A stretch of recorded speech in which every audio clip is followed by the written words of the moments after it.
And you're listening to a Token Nerd Network podcast.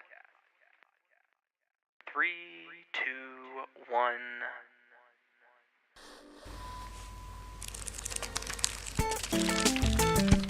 Where we ramble on about geeky things. Things ranging from Batman to pop figures to Star Wars. From Token Nerd Podcast. Stay spicy, my friends.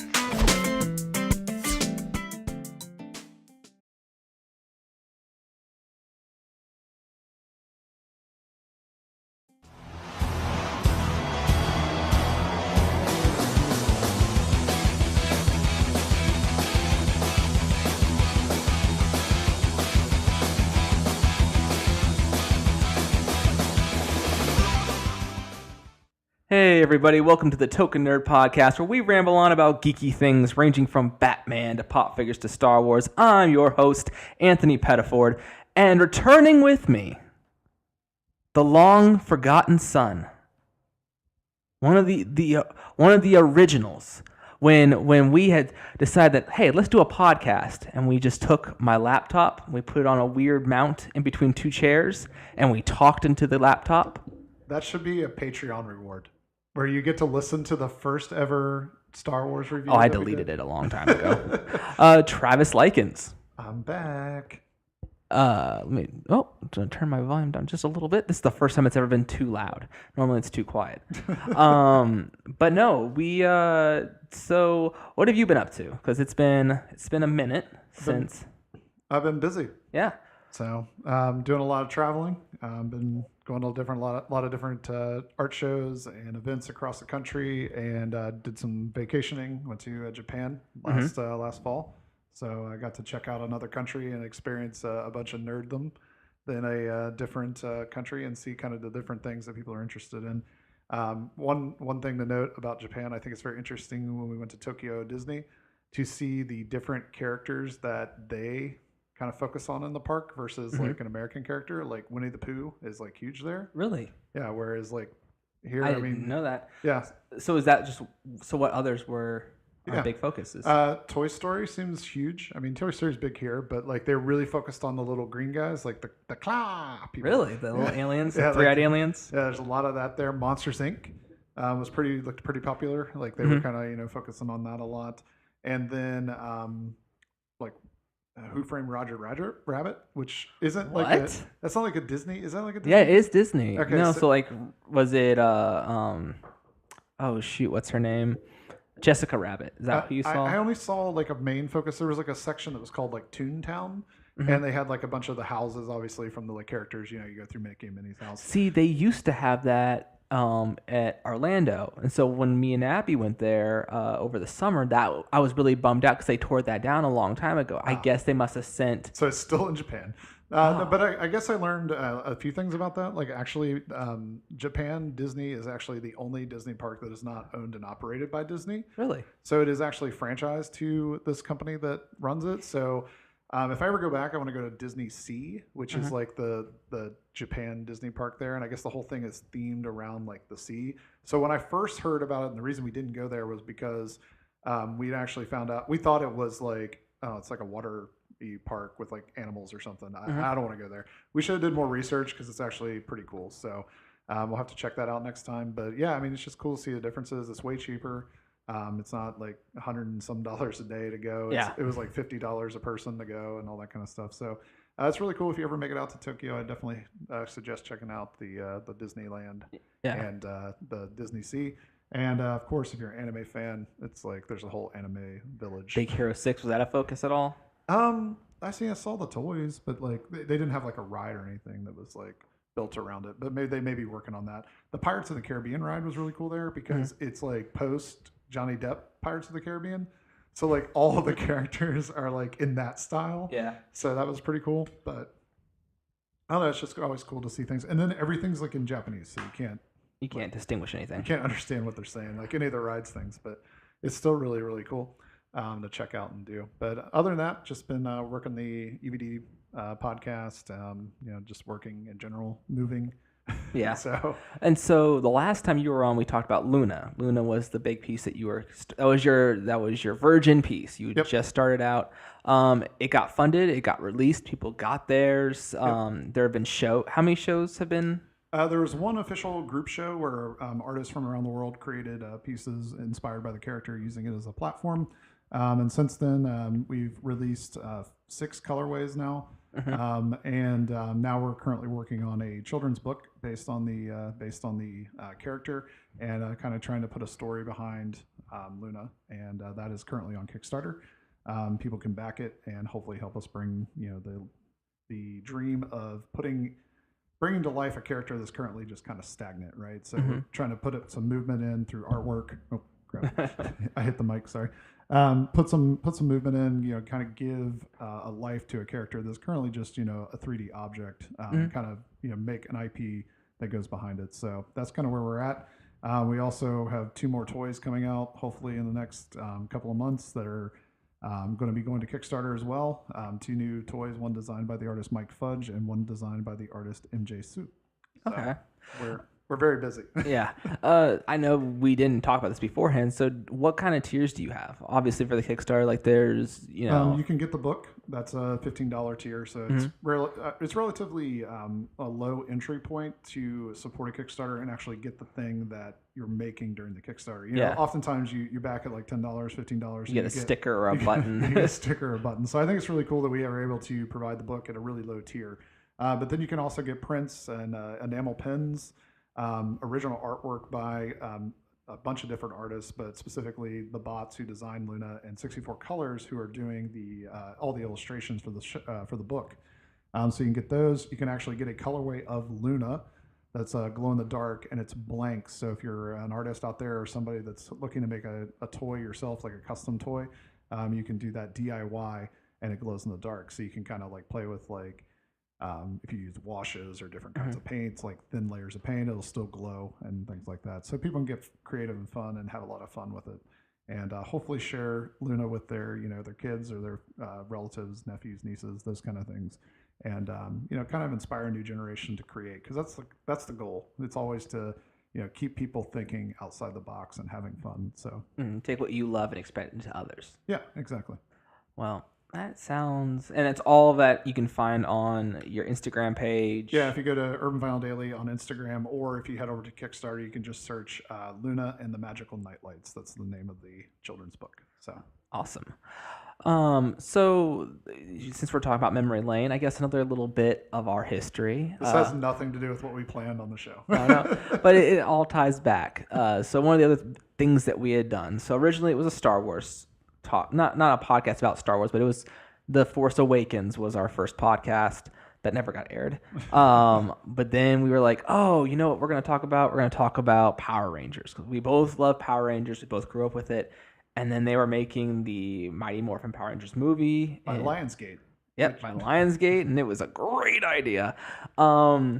And so that was actually that's when we weren't able to do podcasts anymore, because we never actually got to our final review. So this kind of counts as a review of Mighty Morphin Power Rangers, the 2017 reboot movie. But the focus of this, because this is episode 60, I always laugh because it was like the idea was we do one episode every week. And after a year, we'd have 52. Yeah, after a year, we have 52. So we're at 2 years now. We're at 60. So, but no. So the title of this podcast, we're episode 60. But the question I'm going to throw to you is, do we need a Power Rangers 2? I mean, do we need anything?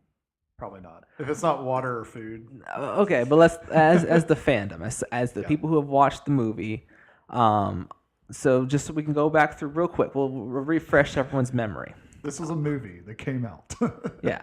Oh, never mind. I was going to play the trailer for you, but you know what? We'll skip the trailer because that's not fun for people who are listening. Snap. Yes. Yeah. Oh, snap. Looks like I lost the image anyway. Don't worry. That'll right now I have a second monitor up that has an image on, but that'll come into play later. Okay. So the synopsis of Mighty Morphin Power Rangers 2017. 5 ordinary teenagers become something extraordinary when they learn that their small town of Angel Grove and the world is on the verge of being obliterated by an alien threat. Come to find out, that's not exactly what was happening. Chosen by destiny, our heroes quickly discover that they are the only ones who can save the planet. But to do so, they will have to overcome their real-life issues, and before it's too late, band together as the Power Rangers. To fight a golden melty thing. To fight the golden molten man, exactly. So the budget for Power Rangers was $1 million. $100 million. It's like $1 million. Yeah, Jeez, not $1 million. That's a hell of a movie for $1 million. And then their box office worldwide was $142.3 million. So they easily made it back. So does that budget include the advertising though? From what I... Because they probably didn't if they, but by the time I'm they assuming marketed it did, because most of the time when you see it, like with Justice League, it included it. Yep. And so this movie was hit or miss with some. When I saw it, our audience, there were a lot of people our age who were loving it. Because I loved it. I mentioned in a podcast already. I liked it. Other people, so I saw it with Abby, she didn't care for it as much. Yeah. So my experience with this movie was that my wife and I, we went to see it, and I went in expecting to be like, this is going to be awful. This is going to be a bad movie. And Jenny was like, yeah, she's not particularly a fan of the like original Power Rangers because you had to grow up and appreciate it. It's kind of one of those things that if you only casually watched it as a kid, it meant nothing to you. You're not going to think it's cool when you're 25. Like that's just kind of the way it works. And both of us walked out of that movie like, I wasn't saying this is the best movie ever, but I had a lot of fun with it, and they thought they did justice in the fact that they didn't just feed us exactly what the Power Rangers were. Because like if they would have just set up and made a movie that was exactly like, we found these kids and we made them, took them in. They turned to color static and fly off in the air and ended up exactly. talking to a giant face. If they would have did that, it would have been fan service. It'd been boring. We all would have knew what would have happened. Logistically, I still think this new cave that their little headquarters is in is kind of like we have to go jump through water and. It was weird. But other than that, like it was interesting to see the direction of the story. Personal qualm with the movie is that there's not enough that it's similar to like Rey in Star Wars. Like there's no training, there's no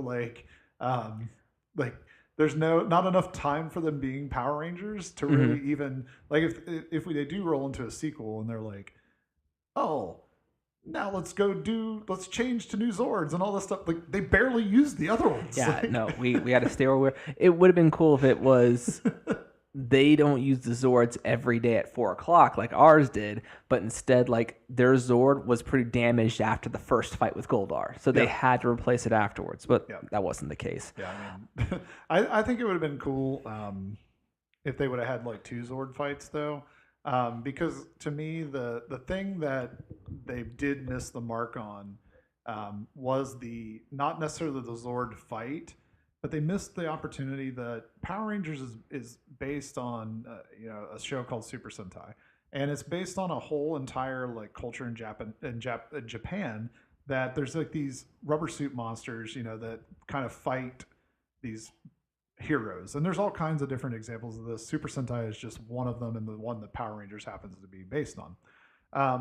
But Goldar doesn't represent anything to do with that, like at all. Like it does that character, the way they designed him, like there should have been. That's something I think they missed because that is the root of what Power Rangers is these monsters that kind of like inspire you. They're kind of creepy. They're kind of weird. They might have been an umbrella and they turned into, like something like they missed the mark with that. I almost wish that there were 2 Zord fights.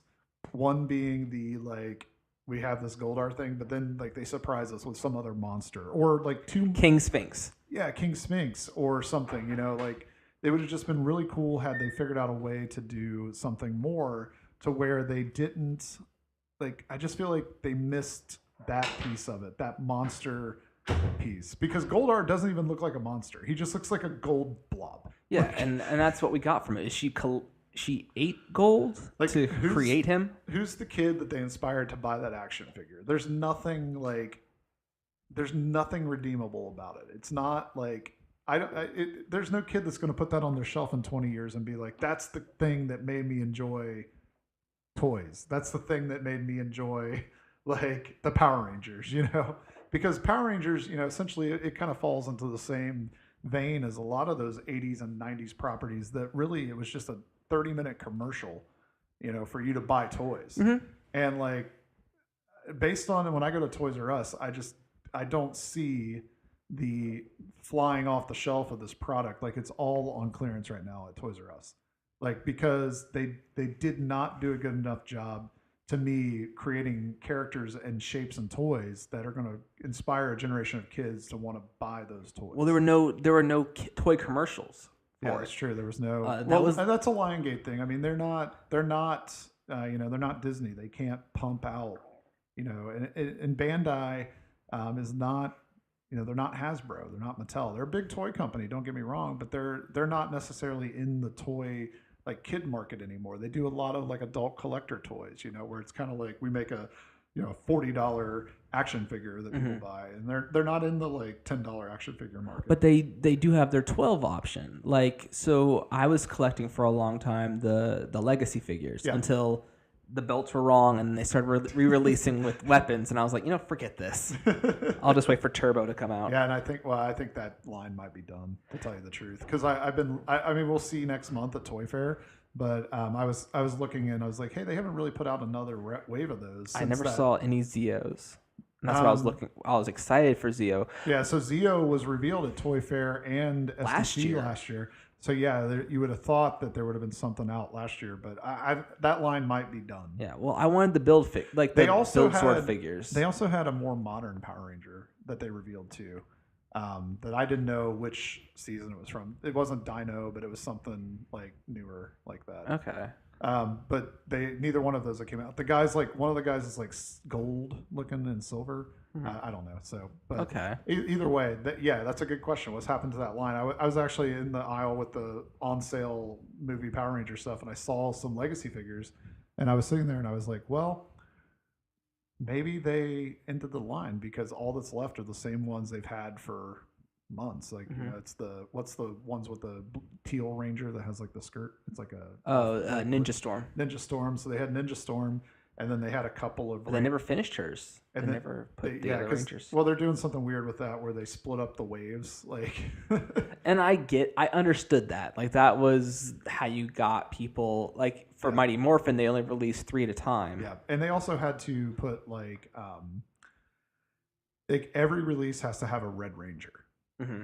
Yeah, everyone has to have a Red Ranger from some particular year of Power Rangers. That's just kind of how the wave those toys worked. But I just think they had in the Legacy line, they had an entire wave dedicated to the Power Ranger movies. Where are those figures sitting? On the shelves. Like they did not inspire a group of kids to purchase toys. And even the Alpha 5, which should be like the kind of like the cute, cuddly character, I guess, the kind of the way they did it. He kind of looks like a goofed up ET. He's scary looking. And kids aren't going to buy into that either, So it's just kind of one of those things. It just did not, I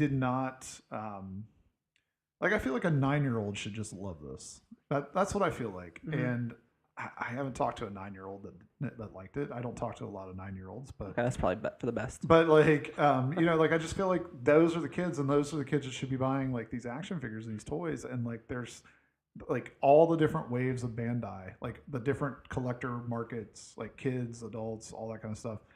All of that product is sitting at the store, so it just did not translate to sales. Yeah, well, and like we briefly mentioned, they didn't try. Well, not that they didn't try, but there were no commercials, there was no push, there was no special or giveaway. Yeah. The original one was interesting when they teased the pieces. Remember on that website, it was they liked us originally. It was the Power Ranger. There was the Power Ranger movie. Yeah. But it was it was their Instagram. Yeah, and they would slowly release. Oh, well, here's the power coin. Here's a weapon. And everyone was like, yeah. And then they just bombarded us with stuff, and it was all crap. Yeah, and it's also too like we've kind of talked about this before, and we talked about it when the build up of the movie, they started releasing the Zords, and we kind of like look at the Zords and we're like, well, the sum of the pieces, like part of the excitement of Power Rangers is that I can see where the Triceratops is in the Megazord. Mm-hmm. I can see where the only one that's really kind of hard to see in the original one is the Tyrannosaurus, except you can see his tail. Yeah. Like, but like you can see where the pieces are and what that makes. Oh, the mastodon is the chest and the arms, and like, and the new thing, it's like, yeah, the areas of the areas of the Megazord are colored in the way that the Rangers are, Mm-hmm. somewhat. Like you can kind of see a glow, or you can kind of see this, but you can't see it. So like I almost bought the Megazord, like the toy Megazord, Mm-hmm. because it comes in the pieces, or at least it should. So I wanted to buy it to see how they pulled this off, because the pieces, like I don't know where the Triceratops is in that thing. Yeah. I think it's the arm, based on where Billy was yeah, at. maybe it's an arm. But that was the other thing, like the decentralization of the characters in the Megazord. That was an interesting kind of a change up. I don't really care either way, but that was an interesting add, because right now in classic Power Rangers, they're almost always centralized somewhere in the Megazord, usually the head. Mm-hmm. In the movie, they were in their arm or whatever. But like I think it would have been more like appropriate to just make it look like the pieces. Like Voltron's the same way. Like where you can tell where the pieces are, and this guy makes up the leg and this guy makes up the arm, and then that's how it works. I just feel like the toy itself, like the Megazord, did not do that. No. And that kind of takes away to me, because you don't have every week. Like the movie doesn't have the benefit of what the TV show had, where every week they showed you that same clip where the Megazord rolls up in a seated position, and then it like stands up, and then the pterodactyl comes attaches to the chest. Down. Like the movie doesn't have that. Like, so they don't have that every week. So they have to come up with something that looks very cool. And I just don't think they did that. No. And I think that is one of the missteps, because they did not think of toys and how they can bring more kids into the movie. And the movie was, it wasn't that kid friendly. There were cussing and there was death. Yeah. Like a very, not graphic, but it was. So, I mean, we'll get to that part, but real briefly, one of my issues with the toys, if we can go back for just 1 second, was when it came to the Megazords, there were 4 sets of Megazord toys. That was their issue, is they made multiples. So there was the gigantic Megazord, then there was a medium Megazord, and then there was a buy each piece Megazord. They should never have done that. They should just been one. Well, there's history of that though. They've had. I mean, that Megazord though, the giant one, was like, and Power Rangers hasn't done this at all. Like Bandai should have kept them to scale. Like from beginning of time, they should all be like the same size. But this one, like the one giant one, is like humongous. Yeah. Like it is not ginormous. So, but like they used to release like the I guess 12 to 14 inch. But they came pre and all the different put together. They came in all the different pieces, and you had like boom, and it clicked together, and that was like the 12 or 14 inch. And then there was like a 6-inch one that you could buy that was all pre-put together, and you couldn't take it apart. And then there was usually one that was like a 3-inch, I guess you would say, like something you would put on your desk or something, like just a real cheap toy. But like this, I get what you're saying though. They kind of tried to go the Voltron route. Like I don't know if you've been by, is that Bandai too? Voltron's piece? They might be. I don't remember. I can't remember if they make Voltron or not. But the Voltron pieces, they're selling them as separate. For the new cartoon, sorry for people listening, for the new cartoon on Netflix, they're actually selling them in like buy them by the pieces. But then they did release a like die-cast Voltron for that line too. Oh, so that just came out not too long ago. But I mean, it's just, yeah, I mean, I understand what they're doing. They're trying to play to different markets. Obviously, more than likely, unless you're, to buy like $100 toy for a 7-year-old that might play with it for 5 minutes when they're not watching their iPad. Yeah. It's I understand why they did what they did with what you're talking about, where they released multiple different styles, because you might, I think it would be more interesting to own the pieces of that Megazord to me, like to buy the versus then put it together and have an ugly, undistinguishable monster. Yeah. So I mean, I understand what they did because they're trying to play to, well, the parent wants to spend $10 this week so they can buy one piece. I understand why they did that, but it did not communicate to the kids, like, because the movie per se wasn't really marketed to kids. Like the only I feel like the way kids were going to get into that movie was if their parents grew up watching Power Rangers, and then they would take them, or they're watching the current Power Rangers, because the current Power Rangers is very kid friendly. I mean, it never changed from the original. But now this kind of gets us back to what we had mentioned or just talked about, is how it was dark. And they had mentioned it. It wasn't gonna be gritty like that Power Ranger movie. That weird thing that was online that somebody made. This one was like, so there's a scene, and this is obviously a spoiler alert. It's been out for almost a whole year. But Billy, which is they race swapped Billy and Zach, but they also made him a kid who was on the spectrum but not completely autistic. Like he had a form of Asperger's. Anyway, but he dies. Like they killed him. And when I say graphic, like there was a point where they have to take his body back to the command center and they carry him. Like they carry his dead body. And I get weird at movies, but like I got a little choked up when the Red Ranger, who has a really good relationship with him, said, "It's okay, I got you. We're taking him home." And he like holds his body. It was like, woo. Yeah. That's that car crash scene too was pretty graphic for like a kid, like especially if a kid. I sat next to a 6-year-old in the movie. If the kid had like some sort of trauma in their life, like I could see that. Yeah, there's no safe spaces. But no, I agree. There was a lot. I mean, they were trying to in the cussing and all that kind of stuff. Like they were just trying to edge them up because they're supposed to be teenagers with attitude. But I'll be honest, it seemed kind of out of place sometimes. It did. Like they were just trying to like push it, like, oh, we're gonna get that PG-13 rating. Like but I'm not one of those people either who's like, ooh, excuse me, I had a burp. But I'm not someone who goes through and like counts a movie by like, oh, they said the F word. That's it. I mean, it's great now. Like that makes it edgy because they said, or they're throwing in like racial slurs. This is the real world. I could care less. And I think also too, like, I mean, granted, things that are cool now weren't necessarily cool 20 years ago. But like, if you think about the original Power Rangers, they were teenagers with attitude only because they were like cool. Like they were the cool kids. They were like the cool kids in the class, And they kind of made these kids like.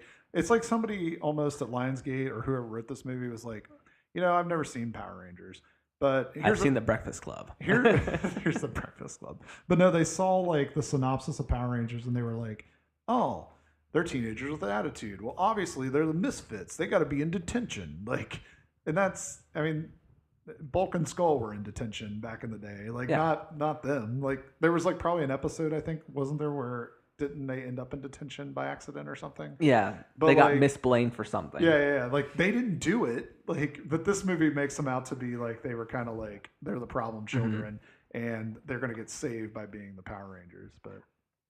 But I don't know. I did like that. So here's another weird thing about this whole movie is Abby had her thoughts about the movie when she watched it with me, but I was like, I'm okay with them not turning into Power Rangers. Like, I liked it as like a high school movie. Yeah. Like, even if you took out the powers, like they were all ended up in detention together. Like the reason they all met, like that power stuff didn't come until later in the movie. So them getting to know each other was all based on their personalities. And I thought, it'd be it was a high budget CW movie. Yeah. So I think we reviewed the Power Ranger, like the 90s movie, right? So this was kind of the opposite of that. So if you went back and listened to that tape, I think I would say something along the lines, I think it's really cool that they didn't dumb it down and take us back to the origin of the Power Rangers. And they just said, nope, these are the Power Rangers, go with it. You've all seen the TV show. It was a phenomenon. So this is kind of the opposite of that. That they are saying is, we're starting over. We're starting from the beginning. This is an origin story of these Power Rangers. So you wouldn't expect to see them in the suits very much from the fact that we got to meet all the people. and they've got to be pissed off for a little bit, and then act like a bunch of whiny kids, and then they're going to meet Zordon and not want to do it, and then they're going to go, oh, okay, yeah, we'll do it, and then. So like you've already lost, like there's 3/4 of the movie. Like, so we've only got about 15 minutes for you to actually get your call to action. Get your call to action and do it. And I actually, like you, I don't really have a problem with that. My problem comes in more is if because of their poor choices in making the characters as far as their suits and their Zords and their villains, like and the only villain that looked really cool was Rita. Her suit actually did look pretty cool. Like nothing based on the original, but like it has a cool look to it. But like I'll come back to her real quick after this though. But like if they go ahead and decide to like, okay, yep, we got to revamp. Power Rangers changes every season now because that's what they do. If they do that for this movie, that is a horrible disjustice. There needs to be an entire movie where they are Power Rangers in their suits and with their Zords dealing with what they got, and a Green Ranger comes in since they teased it into the movie, like, and he gets his Zord, and then after that movie, something happens to those Zords, and then you get new stuff. That is okay. If they go ahead and say, you know what, we need more marketable toys, so we need to remake everything, then I have a problem. So that's my opinion on that matter. But one piece about Rita, she was disgusting. Like as far as like those scenes where she's like leaning over them and like and there's like goo and stuff, that would be scary for kids. Sorry, like I was uncomfortable. Yeah. So I know children would be uncomfortable. So I think that's another thing they probably could have dialed back to make it a little more kid friendly because she was like disgusting and kind of scary. Yeah.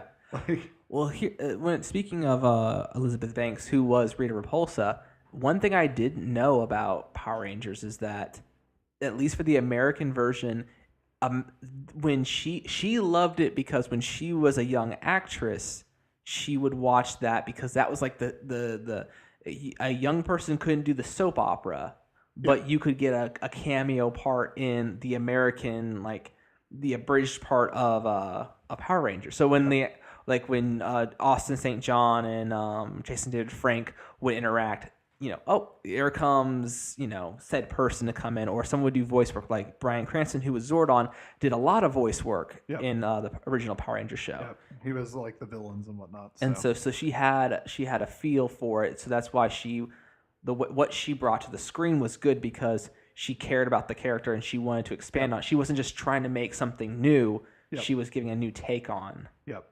On her version. And that's another thing I can say about Bryan Cranston. Bryan Cranston's Zordon was not a Zordon that we've ever seen, where Zordon was the all-knowing, wise caregiver. This guy was the soldier. He said, I need you guys to get your power so that I can come back because I can do what you can't. And then at the end, he learns that he has to rely on others.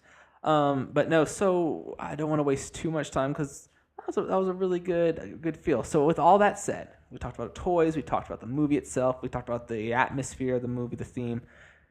Do you, based in that universe, not what you like, but do you want a sequel? Yeah, I mean, it was fun. Like, I didn't leave the movie theater, like, ticked off, or I left happy with what I saw. I wasn't mad that I spent money on it. Like, that's always kind of a litmus test for me with movies. Like, man, I could have watched something at home for free. If I leave the movie theater thinking, man, I could have watched like another episode of something on Netflix. If I leave the movie theater feeling like that, then something went wrong. And I have seen movies where I'm like, why did I come to this? Like, So I didn't feel like that leaving this movie. And at the same time, I was kind of excited for what they were doing. Some of it was like a little off here and there, like we've talked about, but overall it was something that I would enjoy seeing them kind of build upon and introduce new characters. I think they need to, I think they really should bring somebody in that was pretty close to the like original show, whether or not it's somebody that worked on the show or somebody that, because as I said, I think there are a couple of areas where they introduced new things, but they should have hearkened back a little bit more and understood what made it what it was originally. And it didn't have to be like, oh, let's make this goofy, but they could have kind of stylize some things a little more correctly to the original style, where you kind of see the the pieces of the Megazord. You see like the crazy monster that's made out of like a pig that was just randomly somewhere. Like, and they can make that serious. We're in a world where they can make crazy things out of CG, and people just go with it. Nobody says like, well, that's stupid. Like, people just go with it. Like, as long as it looks cool and it's done well, then people go with it. And so, I mean, and clearly they just made like a giant melting gold thing. Like, and that had to cost more money than it would to create something. A man monkey. Yeah, like, well, like, I mean, they don't have to put him in the suit. They can make him out of CGI. Like, but it's just, I just think that is something they missed. In an attempt to modernize it, they lost kind of a thread that made it what it was. Like, there's a piece of that is still valuable. In my opinion. Okay. So what I want to do next is I'm going to pitch to you what I think. You didn't answer if you wanted a sequel. Oh, of course, absolutely. I wanted one. I wanted one this year. I really feel like they could have cranked one out in a year. So I'm really disappointed that there isn't one in 2018. I hope there's one in 2019, but I'll be 100% honest with you. I don't see it coming. But if they announce it, you'll notice on Instagram and all the social medias, I'll go nuts about how excited I am. Yes. Well, supposedly they bought the rights to 6 based on the stories back when we were doing this all the time. The Mighty Skeptic Power Rangers. They bought the rights to 6, so there's no reason why they couldn't make it. Except for money. Yeah. So for those of you who would listen to the podcast, my goal was for the YouTubers or the YouTube people who are watching, I wanted to bring video back, but I don't have a camera stand today, so we were unable to have a camera for this episode. But I have on our separate screen photos of different actors. So what I believe is next, I'm going to pitch you this sequel real quick because we're going to run out of time. I just dropped my phone. So for the sequel of the Mighty Morphin Power Rangers, let's say it's coming out in 2019, March of 2019 is when I'm pitching my movie. At the end of Mighty Morphins, we heard them say Mr. Oliver, Tommy Oliver, and there was a jacket there. I know there were a lot of people who said, "Oh, make it a girl," and there was a rumor that it was supposed to be a girl.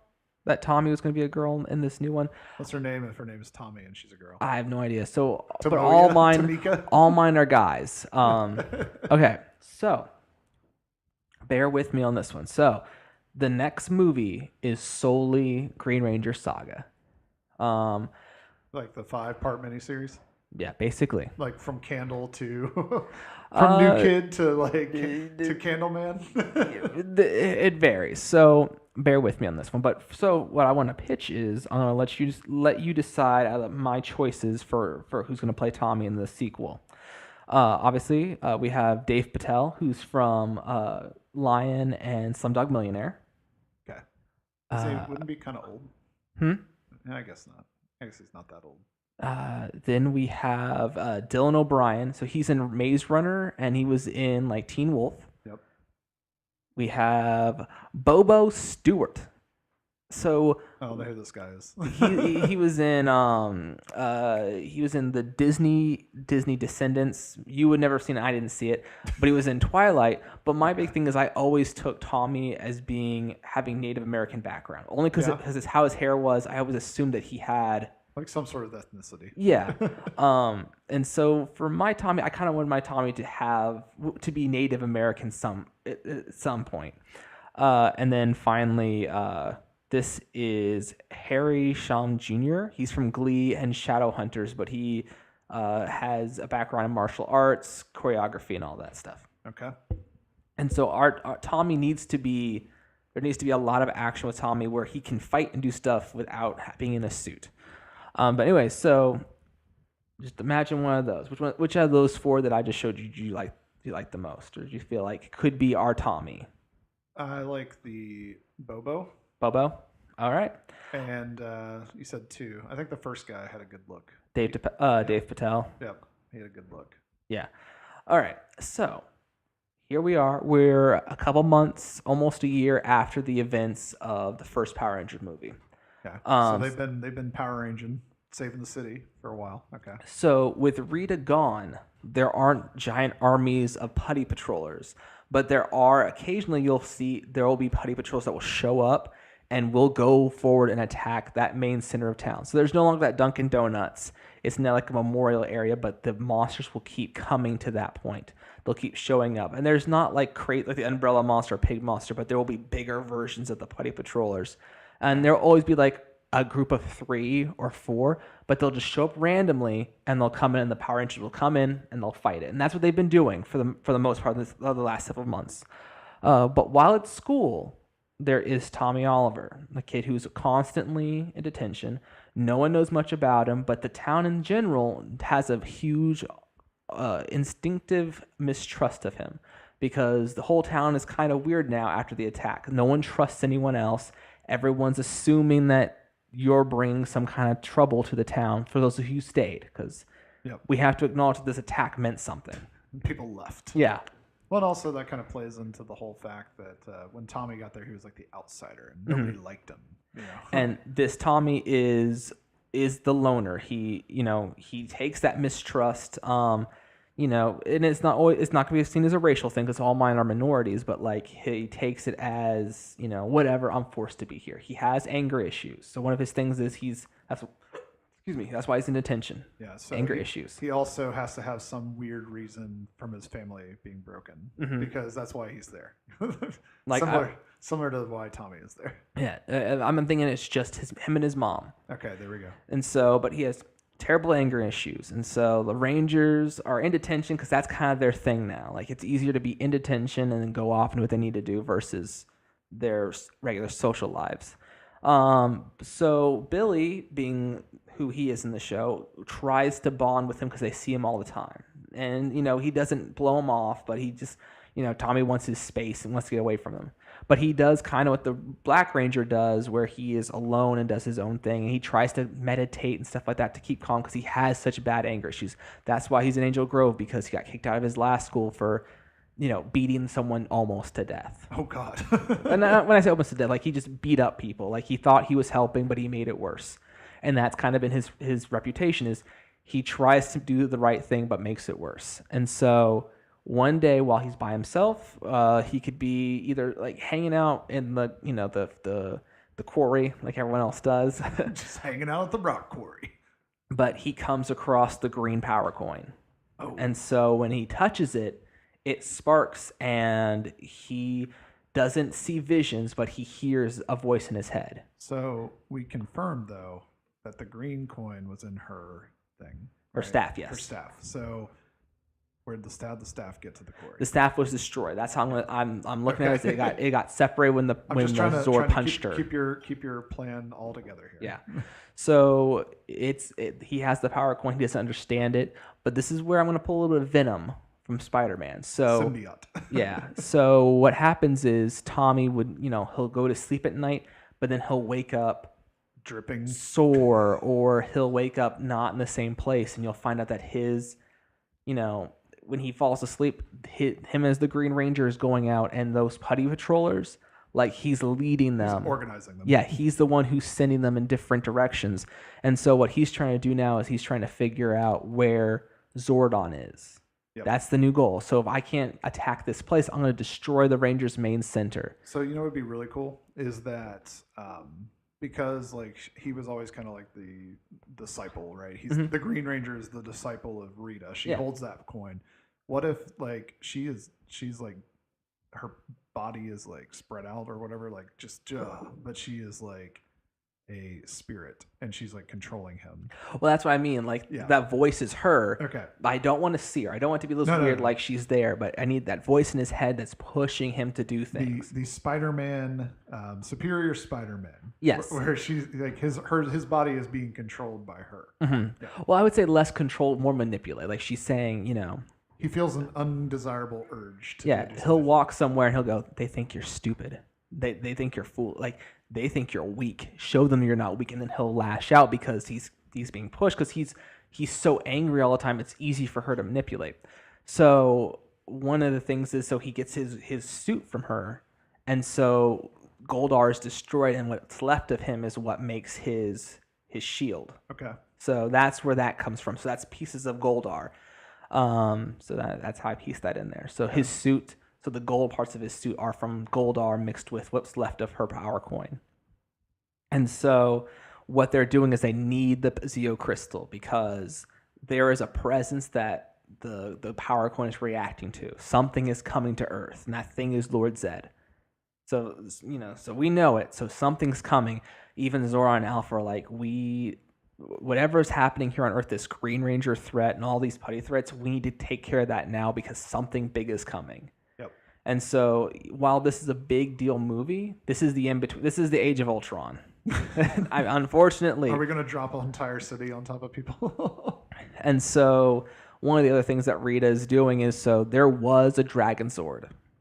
And so it just like Goldar kind of was, but it's somewhere. And so that's what he goes and gets. And so last thing you see is going for the Megazord is, yep. And out of the sea. I don't want to say the sea. I want to say that. Out of a lake. Out of the quarry. Yeah, out of the quarry. So basically where Angel Grove is now was an ocean, and that's where it was resting. And so it slowly or wherever it's at in the world is breaking out, and it starts to walk, and it's is the Dragon Zord. And it's got like red flashy hands. It looks like Godzilla. No, with missiles in it. It won't at all. But so they do their whole fight. Power Rangers come out. They do their whole thing. They fight with them, and they lose. They lose badly, and they realize they can't beat the Dragon Sword. The only thing they can do is beat the Green Ranger. Yeah. They have to break the spell. Yeah, break the spell. And so one character obviously will be Kimberly. Will have a good relationship with Tommy. Like she's the one who's kind of calmed him down and stuff like that. She's the one that's like the bridge. Mm-hmm. She's the liaison. And so there's a brief moment where he's in full control again. Tommy is, and he's like, I gotta stop this. I gotta stop this. And so what he does is he breaks the power coin. Okay. And there will be a whole dramatic build-up to this, obviously. But in the final battle, like, what he has to do is he has to destroy the coin itself. So when he destroys it, it turns into raw, pure energy. Yep. And he starts to lose his life again. And so what they have to do is he falls into the morphing grid. Yep. And so with that purity of the morphing grid is where the White Ranger power comes from. So we end the Green Ranger saga and the Green Ranger all at once. So he destroys the green power coin.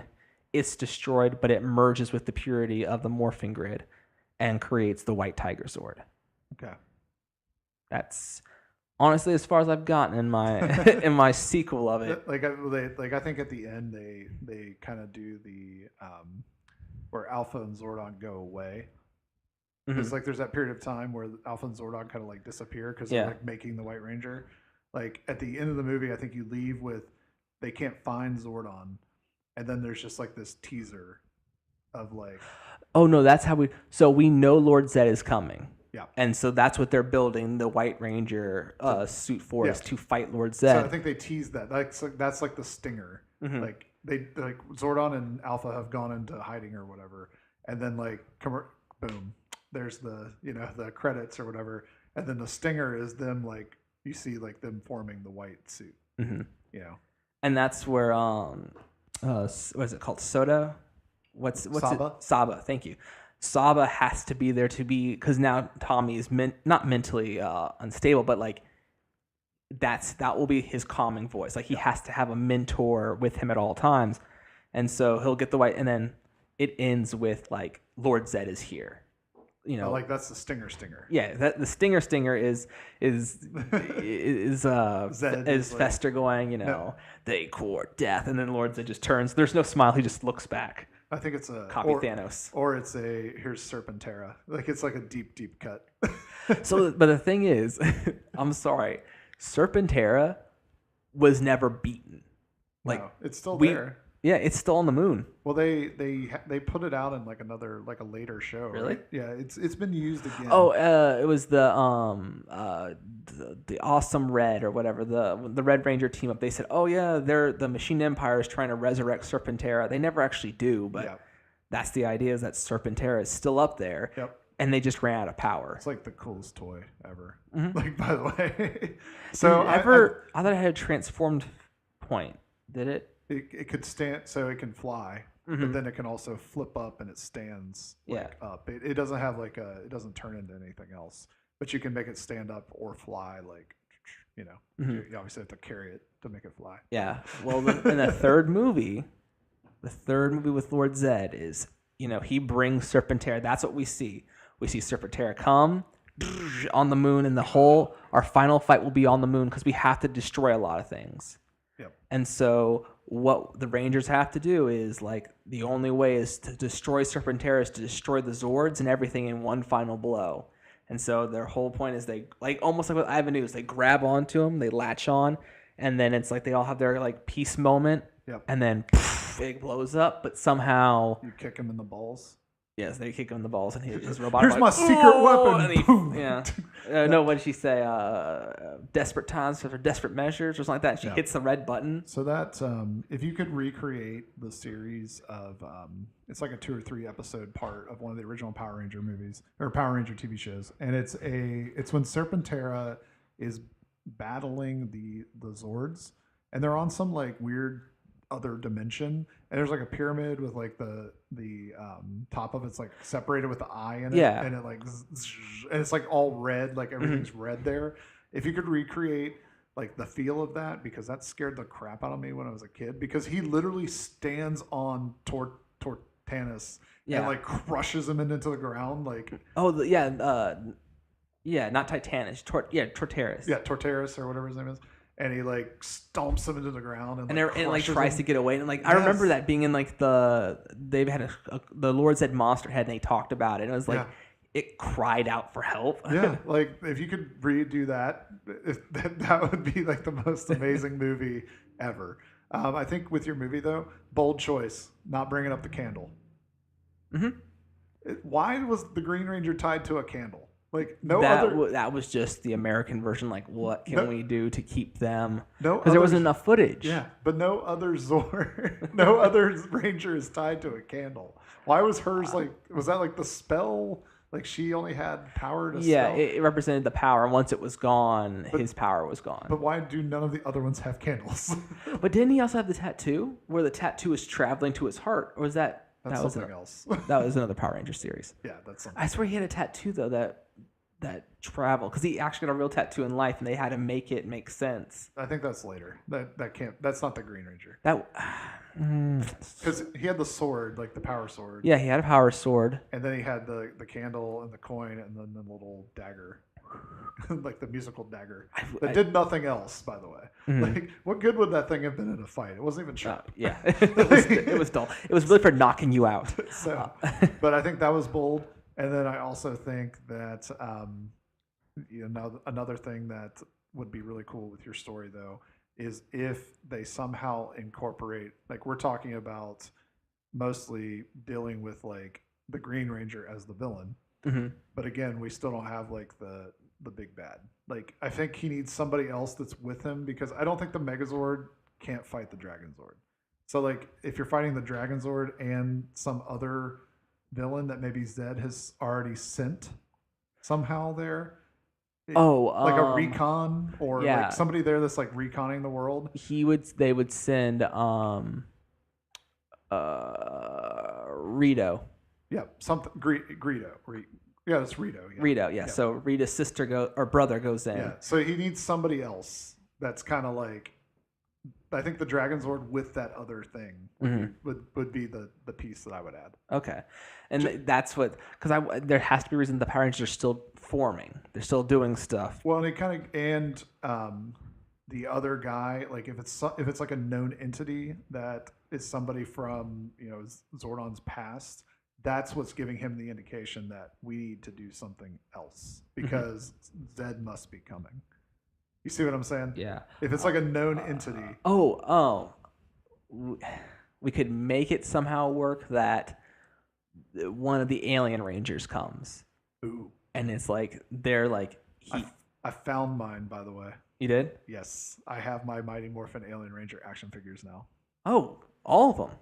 There's only 4. Right? Okay. Yeah, I was like, when you said 1, I was like, oh, 1, but you found all of them. Yeah, I found all of them. They were in a random box at my parents' house. I found them. Yeah.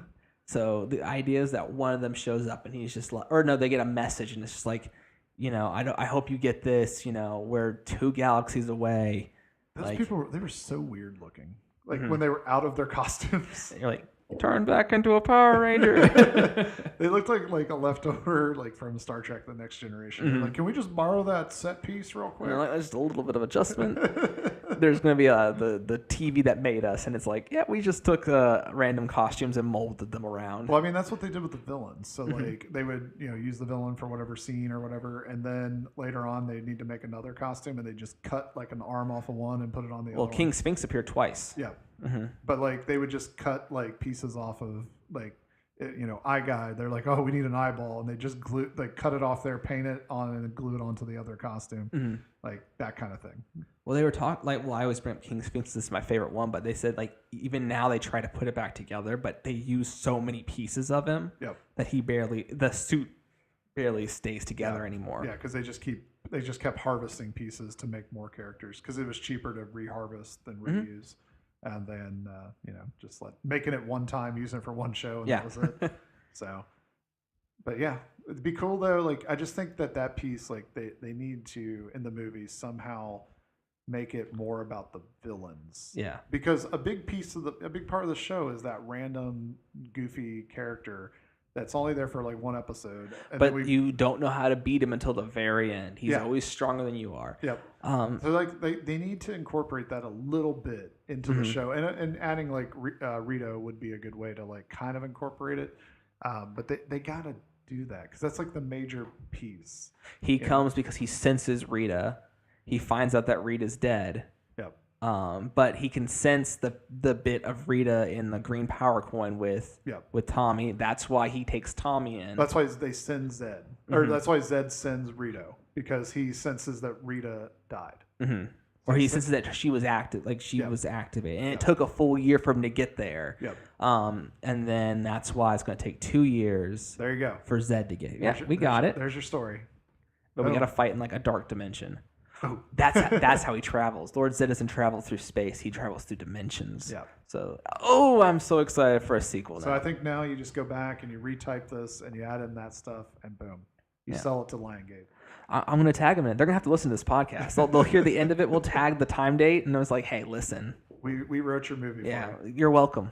We'll do the advertisement too. Yeah. We'll even make sure there's toys that you can make. We'll kickstart toys. You got that whole experience. We're good to go.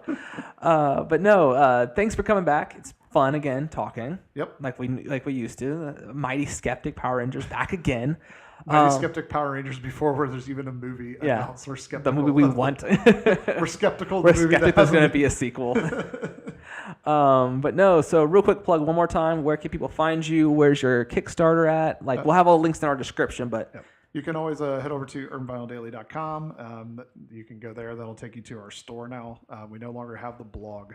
If you used to pay attention to us, we no longer do the daily blog. So urbanvinyldaily.com takes you to our store, which from there you can go to our Instagram at urbanvinyldaily, and you can find out all of what we're doing and keep up with what we're up to over on there. But if you want to check out our current Kickstarter, you can head over to kickstarter.com and use the search function and look for Luna and the Magical Nightlights, and it'll take you over to where you can help support the project and bring Luna, the book, to life. Awesome. And for me, as always, you'll find me at token_nerd on Instagram and Twitter, and tokennerd00 on Facebook.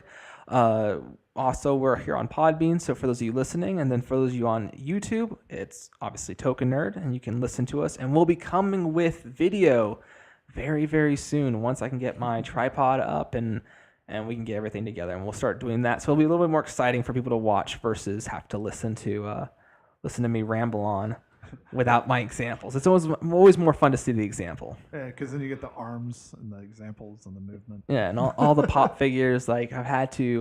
All my other pop figures are in boxes. These are all the new wave. Since we've moved, this is the collection so far. The collection grows. Yeah. All right, folks. Well, as always, I'm Anthony. And I'm Travis. Stay spicy, my friends.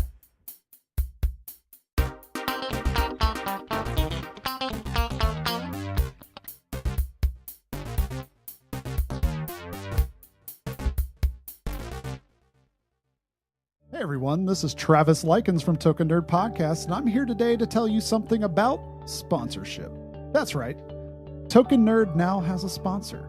The fine folks at TenaciousToys.com, your source for designer toys, pop vinyl, original art, and more, are now our sponsor. And guess what? As a part of that, you can get 10% off your next order at TenaciousToys.com by entering the code TOKEN10 at checkout. That's right, 10% off. And not only are they giving you this code, they're also going to be sponsoring many of our Token Nerd giveaways in the next coming months. So make sure to follow us at token_nerd on Instagram to catch our latest giveaways.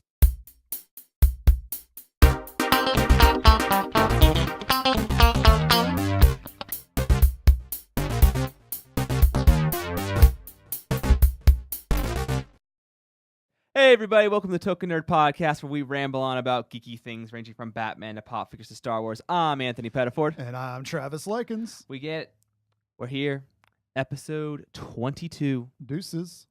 Deuces. I think it's like Ventidos. Yeah, something like that. Yeah, ninth grade was a long time ago. Yeah. But I want to jump